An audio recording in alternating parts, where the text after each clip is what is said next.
I've been doing wedding photography for a good number of years. As a matter of fact, this is our 10-year anniversary.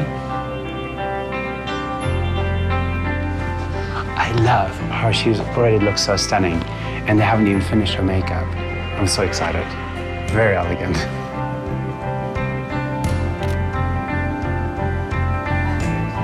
When I got started, I worked in several disciplines of photography, be it fashion, journalism, still life.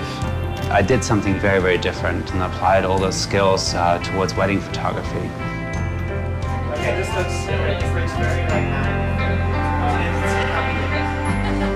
Last fall, when I read the announcement of the 1DX, and I realized it was just going to be one camera.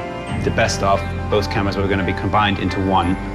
When I heard that there was going to be a full-frame camera with 18 megapixels, actually, I was amazed that Canon made the decision not to join the megapixel race. They're plenty good, especially with any low-light situation. Early on today, I walked into the church and I put the camera on 25,000 ISO. I just photographed the bride being, led to the altar by her dad, and it's like the most amazing shot I got. The high ISO with a full-frame camera really makes a difference, and these files are just vastly superior. You just get more information in there, and it really shows when you then process them and print them. I had this idea of run half a block up Madison Avenue and heavily reliant on the autofocus system because the couple was moving towards me.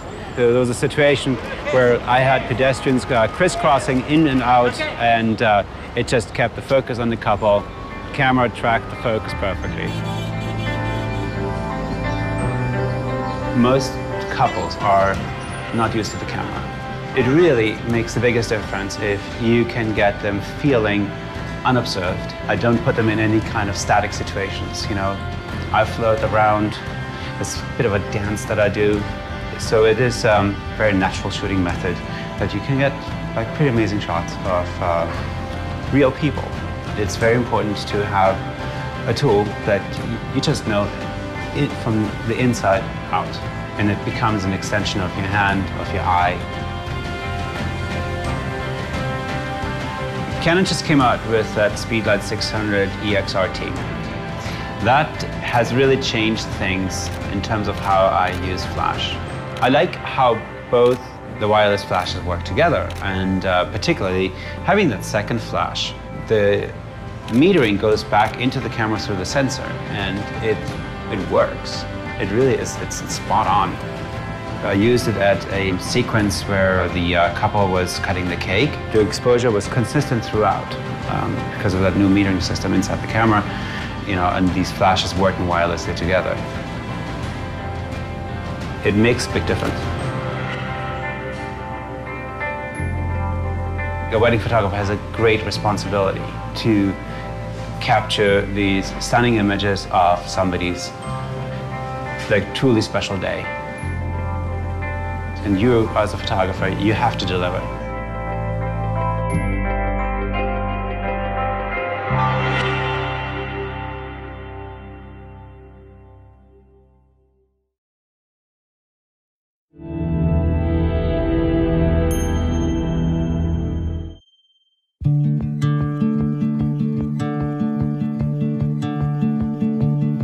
There are pictures everywhere. There are pictures left and right.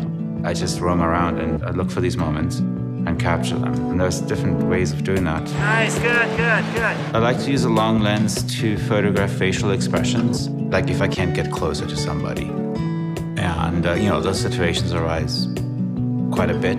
Because there are moments when they look at each other and they're just about to get married and there's tears in their eyes. So you don't want to be stepping up right to them when you want to be undetected. So that's an obvious necessity for a telephoto lens when you can't get closer to the subject. But you might also want to use it stylistically. I always try to create something interesting, something different, like the wedding rings. There are so many different ways of making that ring shot more interesting. You don't want to just shoot them against a white sheet.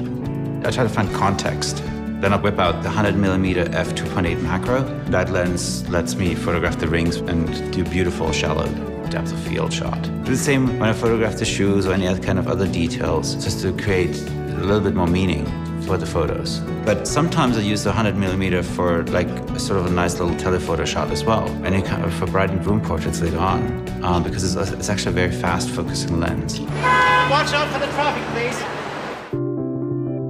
Whenever I shoot a New York wedding and it happens to be somewhere around Madison Avenue, it's like the most amazing shot to get the couple in the middle of the street and just walk up and have the entire avenue behind them. It's like this quintessential New York shot. For this particular shot, I used the 300mm lens. I just like the look of it because it just compresses the view down the avenue, and it just like creates this beautiful perspective. Like in all the years that I have done that shot, I'm always surprised how respectful motorists are, because there's something about a couple in their wedding attire running in the middle of the street. I mean, everybody loves that and respects that. So never been run over, thank God.